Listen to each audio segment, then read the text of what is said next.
ये जो survival mode होता है जिसमें मैंने देखा है कि स्ट्रेस से हार्ट अटैक होते हैं और लोगों की डेथ हो जाती है। और मैंने आपको भी देखा हुआ है कि जब आपकी फ़ेज़ आपने बताया हुआ है, जो आपकी फ़ेज़ थी प्रिक होने के बाद आपने 2 जॉब शुरू कर ली और दो तो पहले ही कर रहा था, 3 कर दी। 3 कर ली। अब खैर मेरे पे सिचुएशन शौक के लिए मैंने एक्सपेरिमेंट किया ये। सर उसमें मैं ये चीज़ पूछना चाहता हूँ कि एक तो आपके हार्ट आपके माइंड की कैपेसिटी अल्लाह ने रखी होती है, फिर कुछ चीज़ें ऐसी होती हैं जो कॉम्प्लेक्स होती हैं कि जो फ्लो में होती हैं, होने वाली होती हैं, वो फिजिबल होती हैं। कुछ चीज़ों में कॉम्प्लेक्स आप कहते हैं नेगलेक्ट की इजाज़त नहीं है, लेकिन नेगलेक्ट की इजाज़त नहीं है, लेकिन जो बंदा गलत ट्राई करता है वही गलती करता है, गलती होती है वो इम्प्रूवमेंट होती है और चीज़ें बेहतर होती हैं। मिस्टेक की इजाज़त है, निगलेक्ट की इजाज़त नहीं है। तो सर उसमें अगर हम इंजॉयमेंट वाली फ़ेज़ से निकल के स्ट्रेस वाली फ़ेज़ में आए तो हम अल्लाह की नाशुक्री कर रहे हैं, या हम अपना पोटेंशियल रीच नहीं कर रहे, या इसको आप कैसे देखते हैं? या फिर वो एक हमारी कैपेसिटी अल्लाह बना रहा है मज़ीद काम के कॉम्प्लेक्सिटी, ताकि अल्लाह ताला ने एक हमें एक पोजीशन हमारे लिए रखी होगी और हम हमें उस ट्रैक में से गुजार रहा है ताकि हम कॉम्प्लेक्स काम करें। तो ये इसमें शुक्रगुजारी का क्या फैक्टर है, और आपका जो एक्सपीरियंस है इसमें आप बर्नआउट्स और इन चीज़ों को कैसे हैंडल करते थे और आप उसमें फ़्लो कैसे बना लेते थे जब हर पेशेंट डिफरेंट, उसकी मेडिसिन डिफरेंट, और उसमें अब मैंने आपको सीपीआर करते हुए भी देखा, आप लगे रहे थे, रुक ही नहीं रहे थे और आपने फुल एफर्ट की कि किसी तरीके जान बच जाए। और सर्विसेज हॉस्पिटल में भी 4-5 बजे इवन दिन का टाइम हो जाता था, कहीं ना कहीं आपको होप, एक लाइट नज़र आ रही होती थी कि मैं फिगर आउट कर सकता, कुछ ना कुछ हो सकता है, पेशेंट ठीक हो सकता है। मतलब आपने अपने माइंड में ये नो वाला एस्पेक्ट नहीं रखा। और मतलब जो लोग इस अप्रोच पे चलते हैं, लेकिन उसमें सर आप अपना हेल्थ को, अपने माइंडसेट को, अपनी बॉडी को आप कैसे मतलब बैलेंस में रख लेते थे, या आप अभी भी कैसे रखते हैं? और इवन आपकी जो एज है, मतलब फिर भी ये सोचने वाली बात है कि एक पीसफुल ग्राउंडेड स्टेट में आप रहते हैं और इतना कुछ मैनेज कर रहे होते हैं, कॉल्स इतनी हैं, लोग इतने हैं, और उसके अलावा मेडिकल आप पढ़ा भी रहे हैं, उसके अलावा क्लिनिक भी है। तो वो चीज़ें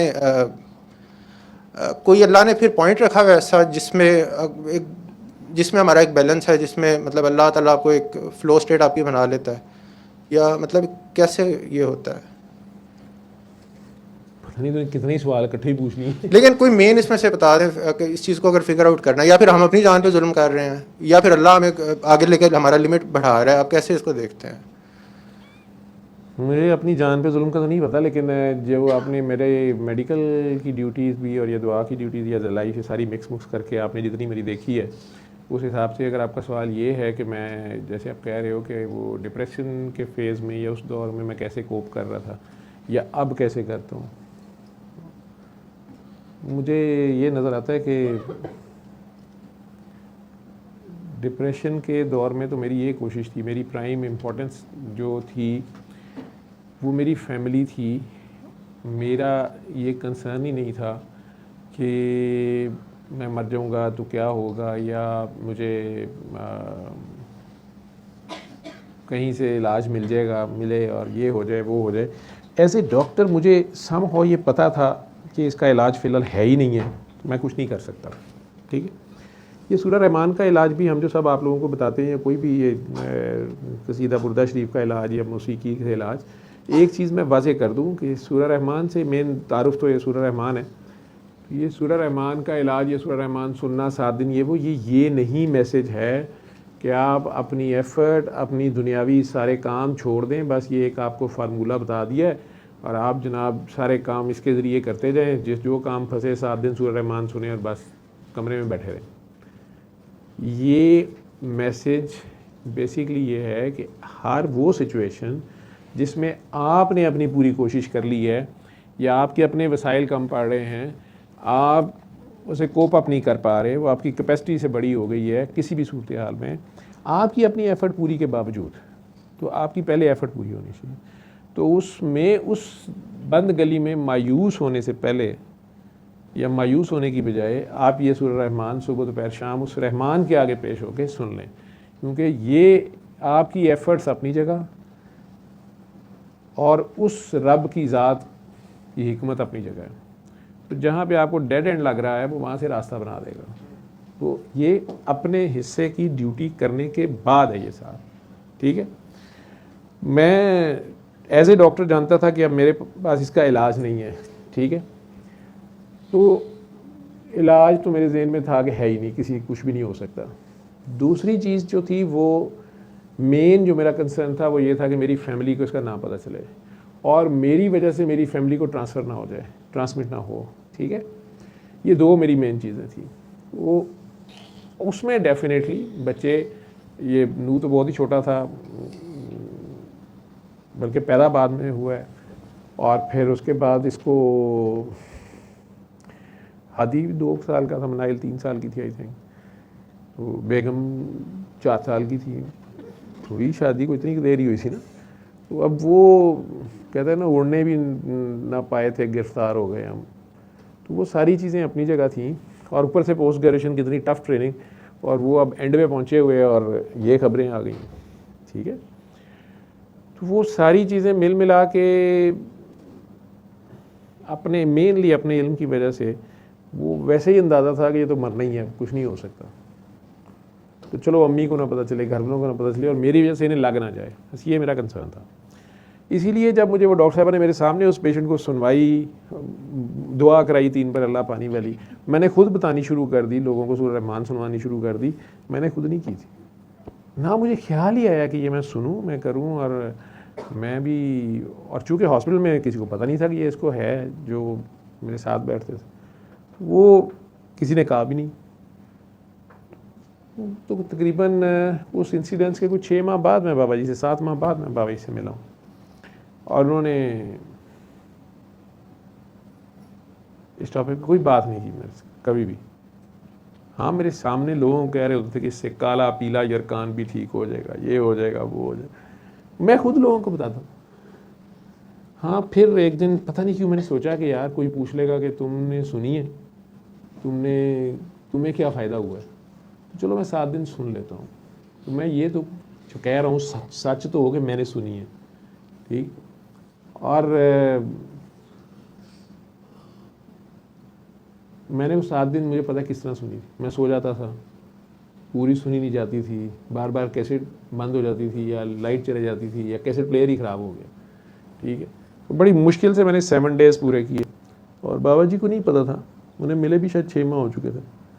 तो लेकिन जब मैं 7 डेज़ सुन ली तो वो उन्होंने एकदम मुझे एक दिन कहा, और तूने खुद भी सुनी है कि नहीं पूरे 7 दिन।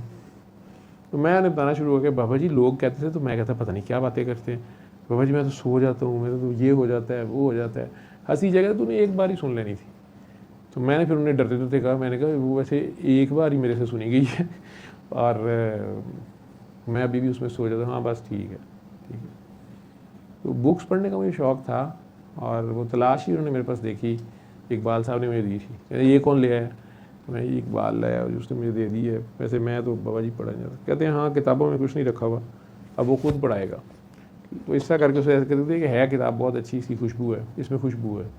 तो सुचर फ़कीर था मुफ्ती, तो इसको पढ़ो,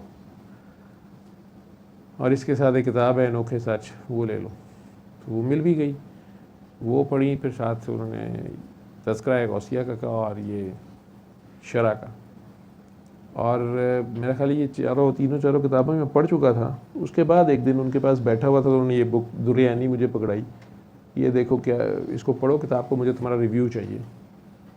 तो मैंने वो एक गो में ख़त्म की थी, छोड़ नहीं सका था मैं उसको, बहुत ही ज़बरदस्त किताब लिखी हुई थी।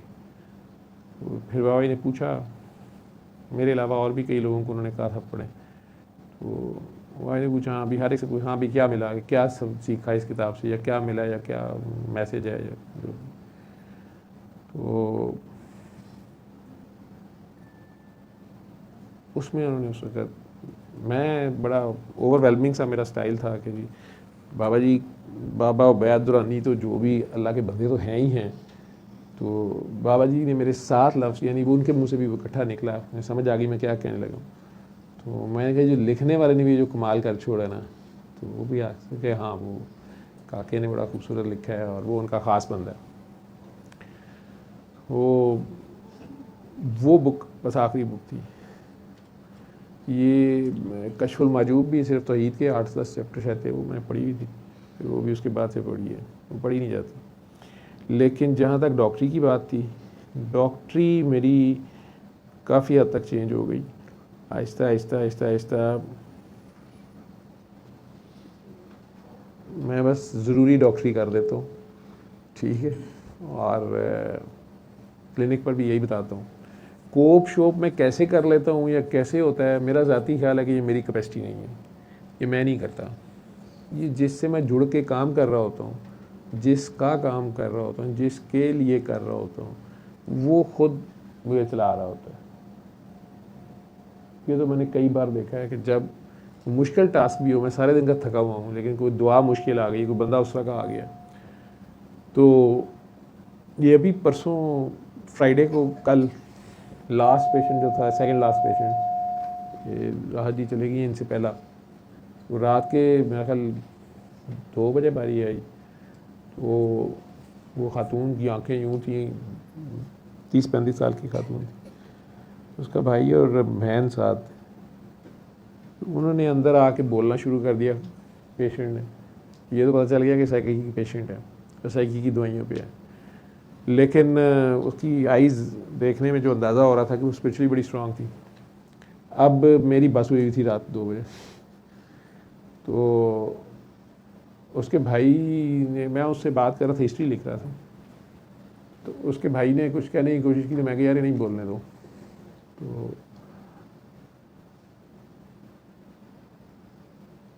उसको मैं स्टिक, मैंने कहा खड़ी हूँ, और स्टिक से मैं ऐसे कर रहा था, वो पीछे गिर गई, बड़ी मुश्किल से मैंने उसे पकड़ा, मैं गिर गई लेकिन चोट नहीं लगी, मैंने उठाया उन्हें।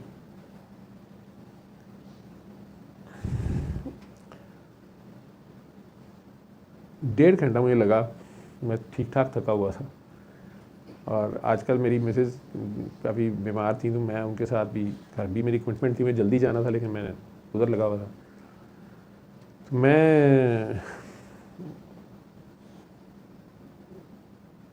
खुश था। 1.5 घंटे के बाद जब वो बंदी जा रही थी, वो खुद चल के जा रही थी, जिस तरह वो आई थी पकड़ के, दोनों बहन भाई लाए थे, वो और सिचुएशन थी।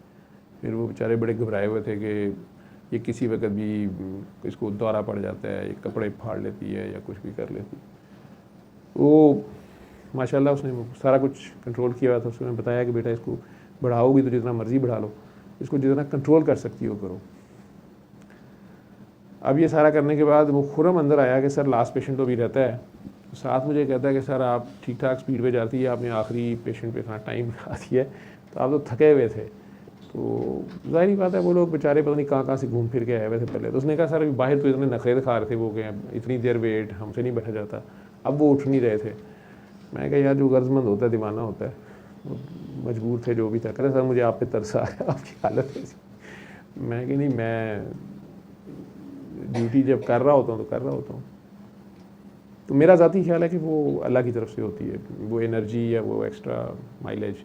अपनी जान पे जुल्म, जैसे आज दुआ सेशन में सेकंड पार्ट जहाँ से शुरू हुआ हुआ है, तो मेरी आज मुझे नींद बहुत ज़्यादा आ रही है, नींद आ रही है या जो भी कह लो, तो मैं ज़बरदस्ती अपने आप को खींच रहा हूँ और इन्वॉल्व कर रहा हूँ किसी तरह। आप में से कोई बंदा मुझे जगा दे, मेरे से बात या एंगेजमेंट ऐसी करे कि